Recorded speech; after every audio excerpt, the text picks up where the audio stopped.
আর হাতাহাতির মধ্যে আত্মপ্রকাশ করল নতুন সংগঠন গণতান্ত্রিক ছাত্র সংসদ। প্রতিনিধিত্বকারী সকল ছাত্রদের পদত্যাগের আহ্বান জানাচ্ছে। এই ছাত্র নেতৃবৃন্দ যা করছে গোয়েন্দা সংস্থার প্রতিবেদন থেকে এটি যদি জানতে পারবেন সেটি আপনাদের গা শিউরে উঠবে। তো আমি তাদেরকে টোকাই মনে করি।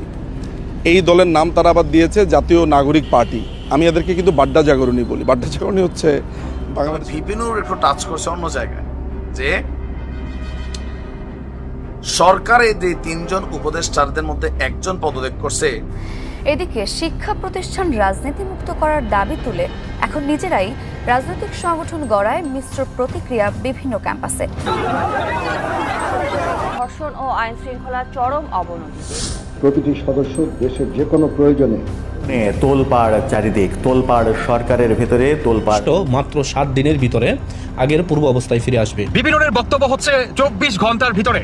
আত্মপ্রকাশ করলেন, এই কোটি কোটি টাকা আপনি কোথায় পেলেন? রাষ্ট্রের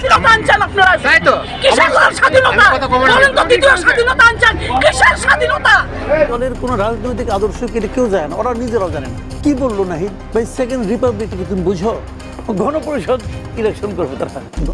বাংলাদেশের ছাত্র রাজনীতিতে নতুন মাত্রা যোগ করেছে নাগরিক কমিটি, কিন্তু তাদের বিরুদ্ধে উঠেছে নানা অভিযোগ। এবার বিপ্লবী পার্টির বিপি নেতা নুরুল হক নূর সরাসরি হুঁশিয়ারি দিয়েছেন এই নতুন সংগঠনকে। কি বলেছেন নূর আর কি কি কুকর্ম ফাঁস হয়েছে নাগরিক কমিটির, সবকিছু জানার জন্য ভিডিওটি শেষ পর্যন্ত দেখতে থাকুন।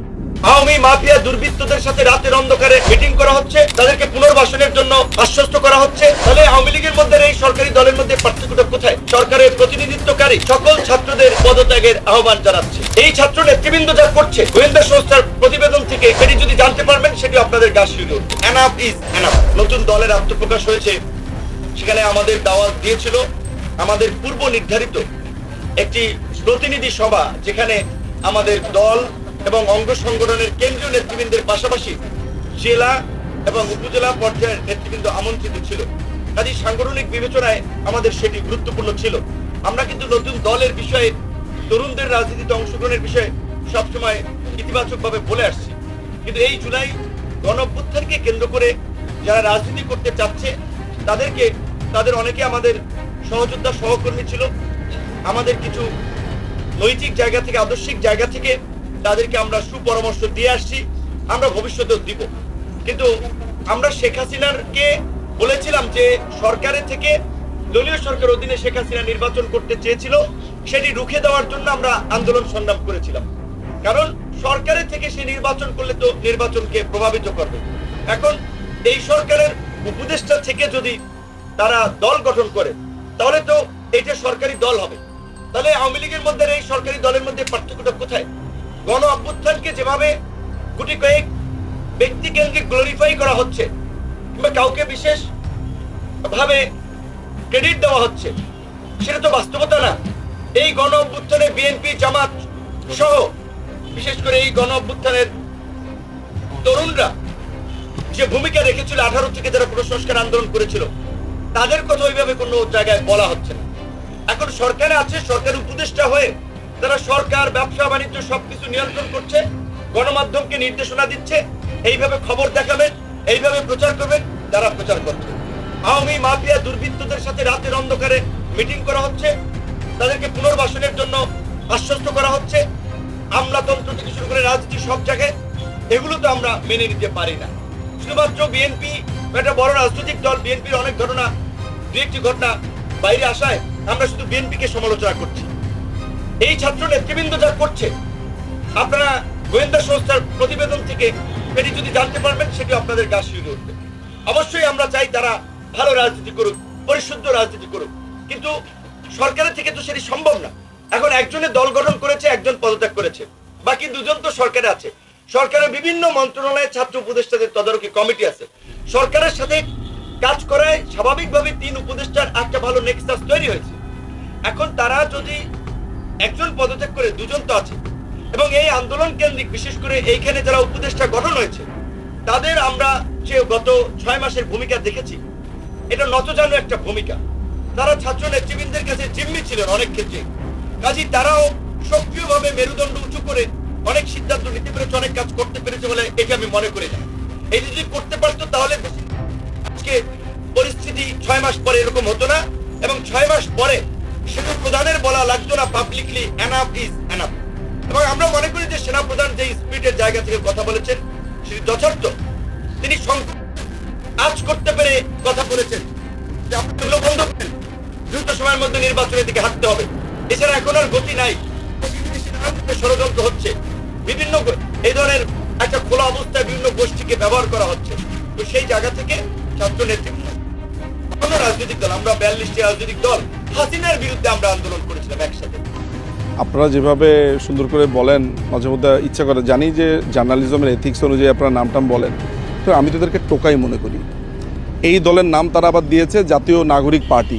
আমি এদেরকে কিন্তু বাড্ডা জাগরণী বলি। বাড্ডা জাগরণী হচ্ছে বাংলাদেশে ফেডারেশন কাপ, লিগের কাপ হতো, সবচাইতে নিম্ন সারির দল যেগুলো আছে। তো এই বাড্ডা জাগরণীর খেলা দেখার জন্য বা এই টোকাইরা যেখানে খেলছে সেটা দেখার জন্য বাংলাদেশের মানুষ আসবে? এদের কোনো জনভিত্তি আছে? হিজবুত তাহরির, জামাত, এদের সমন্বয়ে আপনার জামাত ইসলামের সি টিম। জামাত ইসলাম হচ্ছে প্রধান দল, জামাত ইসলামের পরে আপনার এবি পার্টি, এবি পার্টির পরে এখন গঠিত হয়েছে জাতীয় নাগরিক পার্টি। ফলে দল আপনার গঠন তো আমিও করতে পারি। আমি কালকেই চাইলেই আমি ওই 5 জনকে নিয়ে একটা পার্টি করে, দেখেন না যে আরেকজন আছে যে আগে নাগরিক কি জানি বলে আপনার নাগরিক অধিকারে ছিল, এখন সে আমজনতা পার্টি বানিয়েছে আপনার দিল্লির ওইটার অনুকরণে নকল করে। তারেক রহমান নামে একজন আছে। ফলে চাইলেই তো পার্টি বানানো যায়। ব্যাঙের ছাতার মতো কেন বানাচ্ছে জানেন? ইলেকশনের মৌসুম আসছে, পার্টি ফর্ম করে এখান থেকে চাঁদাবাজি করা, বেনিফিট নেওয়া, 2-1টা সিট নেওয়ার, অন্য দল বড় দলগুলোর সাথে ধান্দাবাজি করে ক্ষমতাতে 2-1টা সিট নেওয়া, এগুলো টার্গেট। তবে এদের ক্ষেত্রে ব্যাপারটা যেটা আমার কাছে অন্ততপক্ষে মনে হয় সেটা হচ্ছে যে যেহেতু তারা সরকার দলের মধ্যেই দখল করে আছে, তারা চেষ্টা করবে যে ক্ষমতায় যাওয়ার জন্য, সেটা ভোট রিগিং করে হোক, যেভাবে হোক এইটা করবে। ফলে এটা নিয়ে আমি খুব বেশি উদ্বেলিত হই না, কারণ বাংলাদেশের মানুষ এই বাড্ডা জাগরণীর খেলা দেখবে না, তারা চায় আবাহনী মহামডন। সেটা যদি আমি বলি যে বাংলাদেশ আওয়ামী লীগ এবং বিএনপি এরাই হচ্ছে মূল দল, এরা রাজনীতিতে থাকলে আপনার ইলেকশন করলে তখনই বাংলাদেশের মানুষ বুঝবে একটি সুষ্ঠু ইলেকশন হয়েছে, এবং সেই পরিবেশ বাংলাদেশ। ক্ষমতা, যে কোনো রাজনৈতিক দলের প্রধান লক্ষ্য থাকে ক্ষমতা। ক্ষমতা মানে ওই ক্ষমতার চেয়ারটা। এবার যে যত মুখরোচক কথাবার্তাই বলুক সারা পৃথিবীতে রাজনীতির মাঠে, প্রত্যেকের টার্গেট থাকে ক্ষমতার চেয়ারে বসা এবং নিজেদের প্ল্যান পরিকল্পনা দেশ জাতির জন্য ইমপ্লিমেন্ট করা। তো কতটুকু ইমপ্লিমেন্ট করতে পারবে ছাত্রদের এই নতুন দলটি?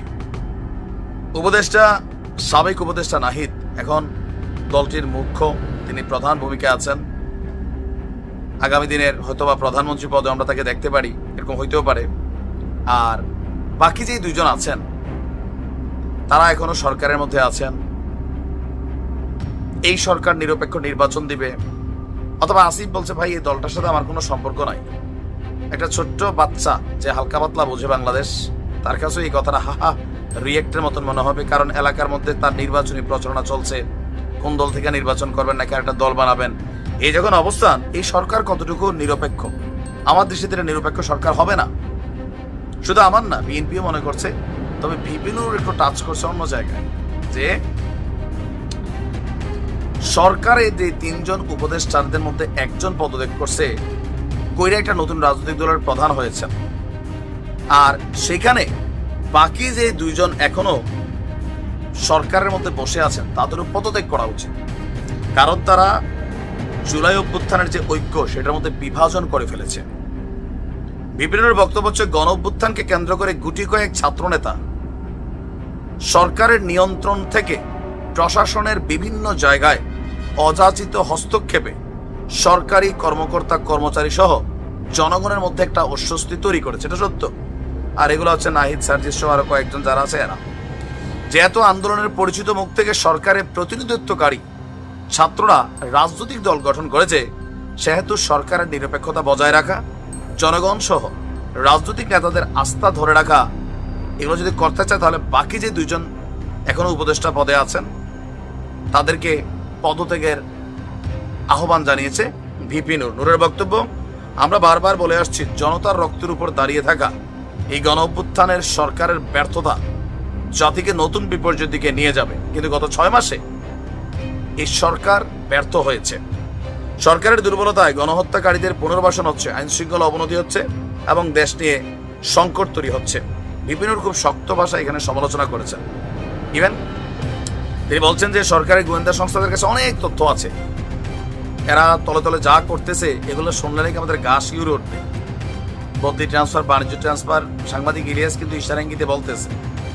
সবার আগে আমলনামা সাংবাদিক ইলিয়াসই হয়তো প্রকাশ করবে যে কে কোথায় কোন জায়গায় কোন সেটেলমেন্ট দিছে করছে, বদলি, বাণিজ্য, তদবির, গ্রেপ্তার থেকে বের করে দেওয়া, মামলা থেকে নাম কাটাই দেওয়া, দেশ থেকে টেকনিক্যালি সাইড করে দেওয়া, এরকম অনেক বক্তব্য, অনেক কিছু এদের বিরুদ্ধে আসছে। সত্য মিথ্যা আমরা এখনো জানি না। আর গণমাধ্যম কেউ কেউ বলছেন যে সরকার কন্ট্রোল করছে, এরা কন্ট্রোল করছে যে কোন নিউজ গণমাধ্যম ছাপাবে কোনটা ছাপাবে না, এগুলো সবই বিপিনুরের বক্তব্য। কালকে আপনারা শুনেন একটা তিনি দিয়েছিলেন। তারপর বিপিনুরের তিনি পজিটিভও বলছেন, নেগেটিভও বলছেন, তবে পুরোটা ভিডিওর মধ্যে নেগেটিভিটি ছিল। তা আপনার কি মনে হয় যে আসিফ এবং মাহফুজ এরা কি আসলে পদত্যাগ করবে না? এরা বলতেছে মুখে আমাদের এই দলগুলোর সাথে সম্পৃক্ত নাই, কিন্তু আমরা সবাই জানি এরা ঘুরে ফিরে এই দলেই যাবে, পদত্যাগ করে যাবে। তো পদত্যাগ করে আপনারা যদি রাজনীতি করেন, একবারে যান, দল গঠন হয়ে গেছে, সরকারে বৈশা থেকে যে সরকারি বাস ব্যবস্থা নেওয়া, তারপর আসিফাড়াতে যে গুরুত্বপূর্ণ মন্ত্রণালয় আছে, বিভিন্ন আশঙ্কা করছেন যে একটা বিশাল বাজেটেবল একটা ইস্যু, স্থানীয় সরকার, পল্লী উন্নয়ন, বিলিয়নস অফ টাকার খেলা এখানে আছে, বিভিন্ন এলাকার ডেভেলপমেন্ট ইস্যুগুলোতে, সেখানে এটা মিসইউজ হইতে পারে, এরকম নানান আশঙ্কা আছে। যার কারণে নূরের বক্তব্য এই দুজনকে পদত্যাগ করতে হবে। তবে এরকম আহ্বান এর আগে কেউ জানায় নাই। এখন তারা কি মানবে নূরের এই আহ্বান?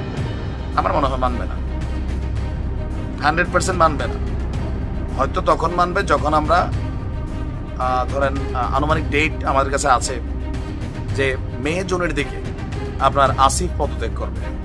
নাহিদের বেলা আমরা যা বলছি তাই হচ্ছে, আসিফের বেলায় হয়তো ওই টাইমের আশেপাশে কিছু ঘটবে। এখনকার মতো এ পর্যন্তই। সারা দেশের গুরুত্বপূর্ণ খবর জানতে আমাদের চ্যানেলের সঙ্গেই থাকুন। যদি ভিডিওটি ভালো লেগে থাকে তাহলে লাইক, কমেন্ট আর শেয়ার করতে ভুলবেন না। আর নতুন নতুন আপডেট পেতে সাবস্ক্রাইব করুন আমাদের চ্যানেল এবং পাশে থাকা বেল আইকনটি ক্লিক করুন যাতে কোনো আপডেট মিস না করেন। দেখা হবে পরবর্তী ভিডিওতে। ততক্ষণ পর্যন্ত ভালো থাকুন, সুস্থ থাকুন। আল্লাহ হাফেজ।